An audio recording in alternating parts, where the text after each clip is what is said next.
Turning now to your community focus, it's a new year, and that means new investigations, legislation, and priorities for the Attorney General.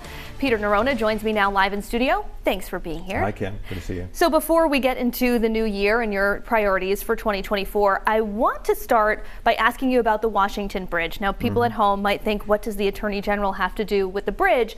But you took to X, formerly Twitter, to talk about this when they closed down the westbound side of the bridge, and you put on your former U.S. attorney hat. Yeah.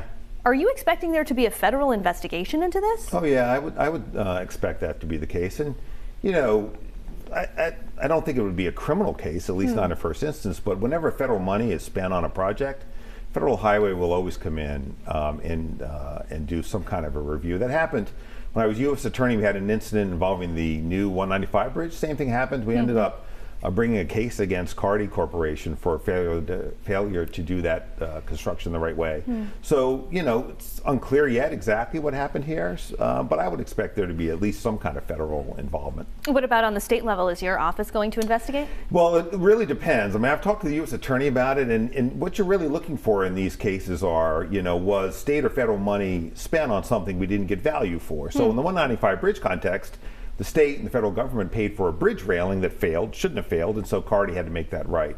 You know, based on what I've read, this seems to be but old infrastructure failing because it was old. So that doesn't lead you to believe that federal and state money was spent in a way that we didn't get the value we were looking for, but that really remains to be seen. Another story that we've been tracking is this sort of unusual clash that you've had with Superior Court Judge Daniel Procaccini, who said last month he'd filed a complaint with the state's Office of the Disciplinary Counsel. All of this stemming from some posts that you made on Twitter. Yeah. Has your office or have you heard from the Disciplinary Counsel? No. And look, I don't really view that as a significant matter. Why not? Because what this was about was me bringing attention to something that I think I need to do as Attorney General, which is this: that there is a disparity in the number of judges that do criminal trials without a jury and those that do. 56% of our non-jury trials have been done by 2 judges, and the other 24 have done the remaining 44%. What that means is that the state doesn't have input as to whether or not the case is tried with a jury or without. That really matters. In 30 states, the state must consent, meaning the prosecutors must consent to a trial without a jury. That's true in the federal system, where I spent a lot of my career. I think that should be the rule in Rhode Island. I think that's better for the public and for victims, and I'm going to fight hard at the General Assembly to make sure that that happens. So that, to me, is not about what a judge thinks about what I said or didn't say on Twitter. What it is about is my obligation to speak out on things that really matter to the people of the state and make sure that they're getting what they deserve in terms of the way the law works, and that's what I'm fighting for there. You mentioned one thing that you're going to be working on with the legislature, and your answer there. What's your top legislative priority for 2024? Well, that's among them. We've had great success over the last several years. We fixed our consumer protection statute. We fixed our Hospital Conversion Act, which we're really using to regulate hospitals aggressively now. We've gotten some great things done in terms of criminal justice reform, for example. So as we've whittled away on the priorities when we came in 2018, that is right up there this year for me, is fixing that really long-standing, but I think broken part of our criminal justice system. Again, I believe that everyone should have to consent to a jury-waived trial, not only the defendant, but the prosecutors, and through the prosecutors, the public and victims.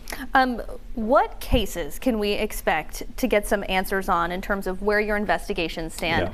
You know, you've still got the ILO investigation, the signature scandal, clergy sexual abuse. Will we have answers to those maybe in the first quarter of this year? Oh, I think, well, certainly I expect that with respect to ILO, the U.S. Attorney's Office and my office will be in a place of landing that plane, if you will, within the first quarter.